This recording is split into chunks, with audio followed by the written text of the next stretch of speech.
Bonjour à tous et à toutes. Ça fait quelques jours que ça me trotte là dans le cœur de faire une vidéo sur la puissance. L'illusion de la puissance et la puissance de l'illusion. Et ouais, ce sujet, c'est un sujet qui me tient à cœur parce que c'est souvent que j'entends, même dans ma bouche ou dans celle des autres. Ah, cette technique, elle est puissante, cette personne, elle est puissante. Et en fait, quand j'entends cette phrase, enfin surtout quand moi je la prononce, je ressens que non, c'est pas une description. Enfin, intérieurement, je ressens que non, c'est pas aligné de dire ça. Je ressens que ce serait plus aligné si je disais cet outil ou cette personne me permet d'entrer en contact avec ma propre puissance, mon propre potentiel de transformation et mon propre potentiel de ressentir la vie en moi, le flux, l'intensité du courant de la vie, intensément en moi. Et ça, quand je dis ça, c'est peut-être un peu plus compliqué, un peu plus long comme phrase, mais en tout cas, je ressens que c'est une manière juste d'exprimer, de mettre en mots ce qui se passe au niveau de l'être. Et donc pour moi, la puissance, c'est pas quelque chose qui est à l'extérieur. C'est au contraire, c'est quelque chose qui est à l'intérieur. Et j'aime aussi souvent me rappeler deux petites formules d'électricité qui ramenaient à l'échelle de l'être et de l'intensité du courant de la vie et des mots comme résistance, tension, puissance qui sont utilisés en électricité. Et ben je trouve que c'est très parlant.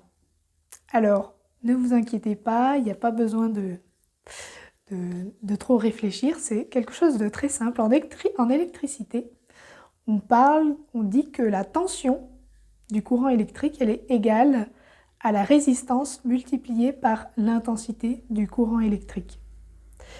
Et si je me pose comme analogie que l'intensité du courant électrique, c'est l'intensité du courant universel de vie qui nous traverse tous et qui nous met en mouvement.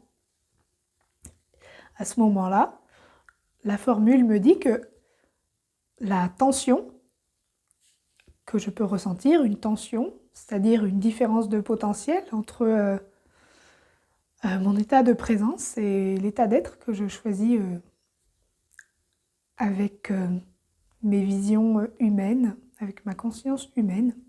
Cette tension, elle est égale à la résistance multipliée par l'intensité du courant de vie. Donc plus je résiste à l'intensité du courant de vie, plus je crée de tension en moi. Et la puissance, donc il y a une deuxième formule, la puissance c'est égal à la tension multipliée par l'intensité, et donc c'est égal à la résistance multipliée par l'intensité au carré. Et donc du coup, pour qu'il y ait une impression, pour qu'il y ait une puissance, la puissance est nécessaire, elle existe parce qu'il y a une résistance à l'intensité du courant de vie. Donc la notion de puissance qu'on connaît par exemple en watts, dans les moteurs ou dans les puissances sonores, dans cette notion-là de puissance, surtout la puissance qui met en mouvement, cette notion-là de puissance, elle existe simplement parce que dans nos conditionnements, il y a quelque chose qui résiste à l'intensité du courant de la vie. Parce qu'en fait, il n'y a pas besoin de puissance pour mettre quelque chose en mouvement. Parce que ça, c'est inné dans tous les processus de création, en fait. Le mouvement, c'est la constante dans la création. des milliards de fois par seconde, il y a toute notre réalité qui se dissout et qui se recrée en obéissant exactement à tous nos conditionnements, à toutes les histoires qu'on se raconte. Et du coup, comme sur Terre, la plupart des êtres humains se racontent l'histoire que le présent est le résultat du passé, et que le temps est linéaire, et qu'il faut une force pour mettre les choses en mouvement, des milliards, de mille fois, de milliards de fois par seconde, on est tous en train de recréer la même chose que l'instant d'avant, alors que ça pourrait être différent. Donc avec notre puissance créatrice, cette puissance créatrice, elle se ressent pas en termes d'intensité ou elle se ressent pas en termes de force. C'est juste la puissance qui est comme on a une vision qui est programmée dans notre inconscient. C'est la conscience et l'énergie, la matière obéit instantanément à cette vision. Et il n'y a pas d'étape intermédiaire, c'est-à-dire que il y a un état qui se manifeste, ça se dissout, il y a un autre état qui se manifeste, ça se dissout, il y a un autre état qui se manifeste. Et c'est l'énergie qui obéit à la conscience.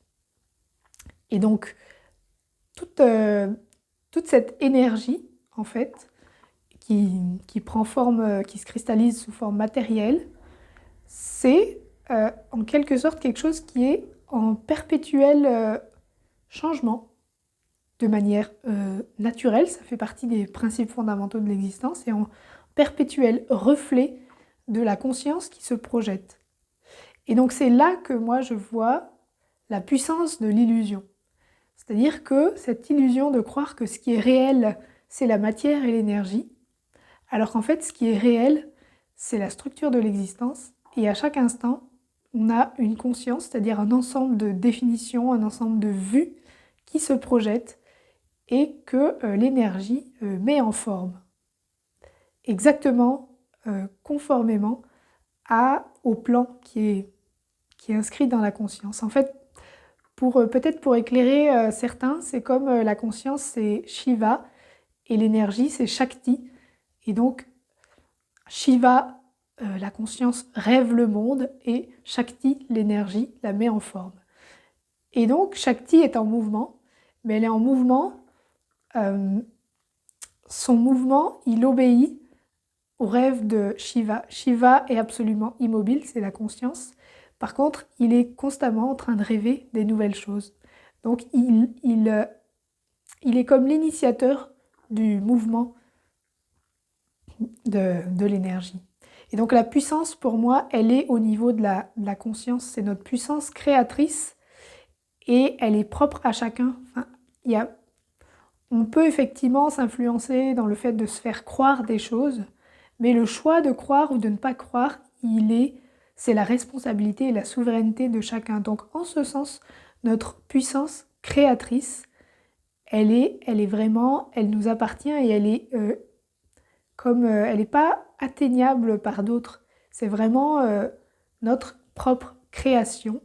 Et par contre, ce qui est en on co-manifeste en fait dans l'énergie. Et on co-manifeste avec des personnes qui, au niveau de leur conscience, créent quelque chose qui est forcément similaire pour qu'on puisse se synchroniser et co-manifester ensemble. Et donc du coup, c'est pour ça que l'idée de la puissance, c'est une illusion, parce qu'elle est basée, l'impression que quelque chose est puissant, c'est basé sur le simple fait qu'on résiste au changement qui est inné dans l'existence. Et donc du coup, l'idée qu'il y ait besoin de mettre une force pour induire un déplacement, c'est une illusion complète. Et la puissance de l'illusion, c'est de se rappeler que ce qu'on manifeste, c'est exactement la copie exacte, la réflexion exacte de ce qui est projeté à l'échelle de notre conscience et sur laquelle on a tout pouvoir. En fait, notre plus grand pouvoir, c'est notre liberté de choisir comment on se définit, comment on définit la vie au niveau de notre conscience. Et ça, cet endroit-là, C'est pas juste une pensée, parce que les pensées, c'est les effets secondaires de cet endroit où tout se crée. Et donc, il suffit pas juste de penser à un truc et c'est bon, quoi.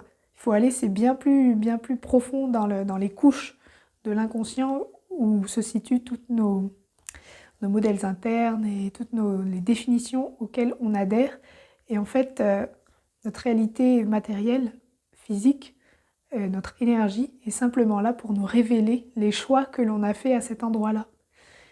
Et en ce sens aussi, on peut, petit à petit, moi, plus j'intègre ce que je suis en train de vous dire, plus c'est assez naturel pour moi d'être en gratitude par rapport à ce qui se manifeste dans mon quotidien, dans ma réalité, dans mon monde en fait. Et donc, du coup, plus ça devient naturel d'être en gratitude et donc d'accueillir ce qui est comme simplement euh, l'expression de ce que j'ai créé avec mes conditionnements, avec ma conscience.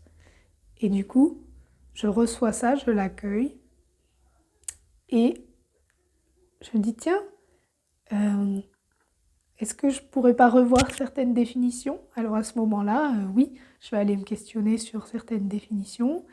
Et puis, une définition, elle est vivante en moi tant que je la trouve, tant que je trouve qu'elle a du sens. À partir du moment où je trouve qu'elle n'a plus aucun sens, alors à ce moment-là, elle n'est plus active. Et donc, une définition, par exemple la puissance, qu'il existe une puissance, ou la définition que le temps est linéaire et que le présent est la conséquence de tous mes choix passés, ça c'est une définition et elle n'a d'impact dans ma création que à partir du moment où j'y crois, où je la trouve. Alors oui, je trouve que ça a du sens. Et en fait, plus je fais cette démarche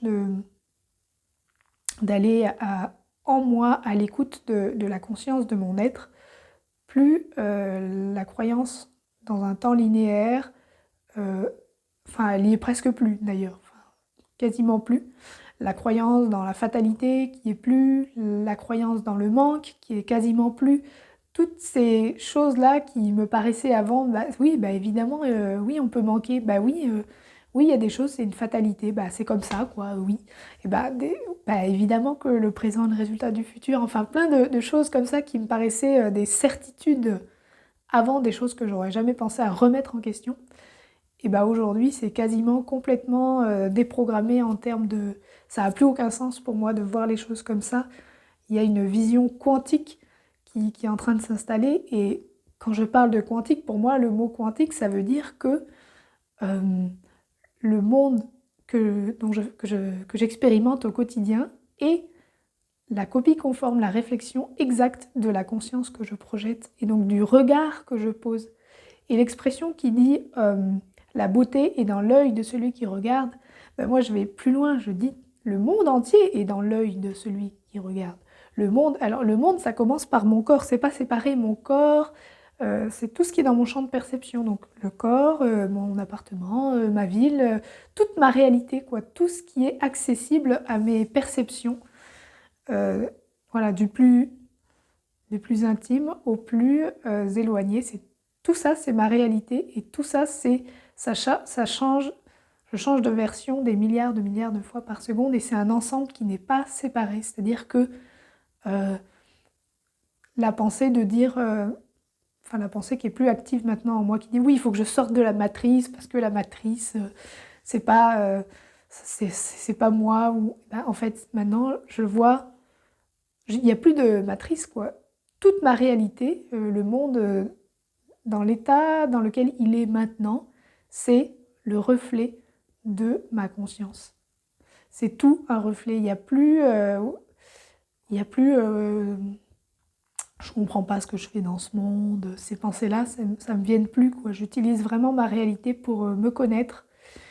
Et donc, ma réalité avec les guerres, avec les conflits, avec tout ce qui vient jusqu'à ma conscience, eh bien, ça fait partie du reflet et ça fait partie de ce que je projette avec ma conscience à chaque instant.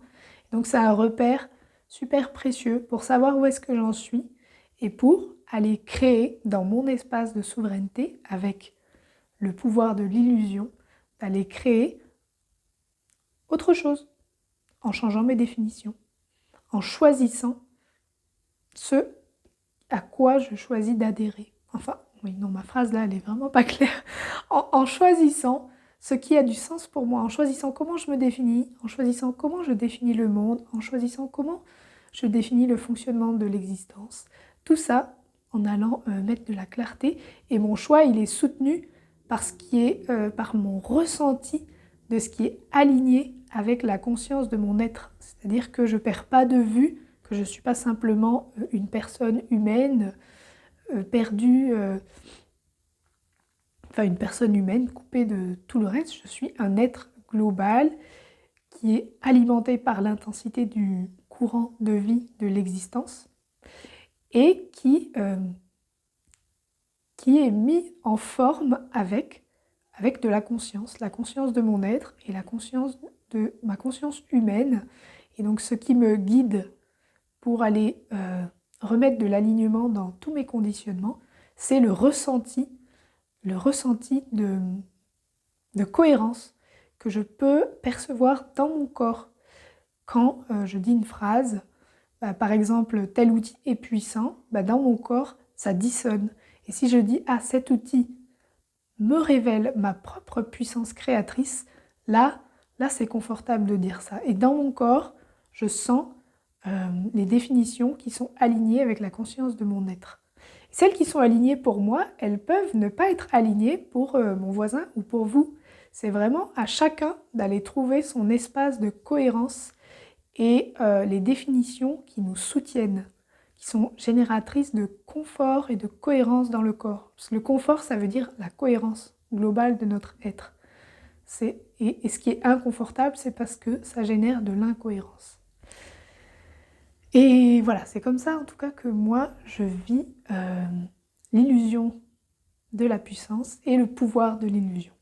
On va dire, en anglais, il n'y a qu'un seul mot pour les deux, et en français, on a puissance et pouvoir. Et donc, pour moi, la puissance, c'est une illusion. Par contre, le pouvoir, il repose sur l'illusion, justement, le jeu de l'illusion. Et c'est un pouvoir personnel, c'est pas un pouvoir qui s'impose, c'est vraiment le pouvoir de choisir qu'est-ce que je me raconte comme histoire, et donc du coup, qu'est-ce que je crée comme conscience, qu'est-ce que je crée comme conscience, et du coup après, ça va, je vais co-manifester avec d'autres êtres qui ont choisi de créer dans leur création des similarités, et je n'ai absolument pas besoin d'avoir d'attente par rapport à leur manière de créer ou leur manière d'être, parce que j'ai mon autonomie et ma souveraineté à l'endroit de où je crée ma réalité. Et donc je peux, dans ma co-manifestation, accueillir et prendre plaisir à ressentir ce qui me fait du bien et à pas me soucier de est-ce que l'autre il pense pareil que moi, est-ce que c'est bon, comment je pourrais l'influencer? Non, en fait, ma zone de tout mon potentiel se situe à l'endroit où je crée, et à cet endroit où je crée, c'est un endroit sacré et intime qui m'est propre, où personne ne peut venir intruser. C'est juste moi qui peux choisir d'être d'accord avec un tel ou de ne pas être d'accord. Mais il n'y a pas d'intrusion possible à cet endroit.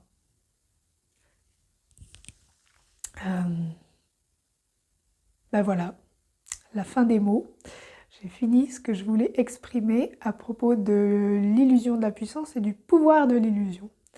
Et je vous laisse avec ça. Et si vous avez l'élan de partager quelque chose, n'hésitez pas, ce sera toujours reçu avec plaisir. Et n'hésitez pas à partager aussi cette vidéo si le cœur vous en dit. Et je vous dis à bientôt.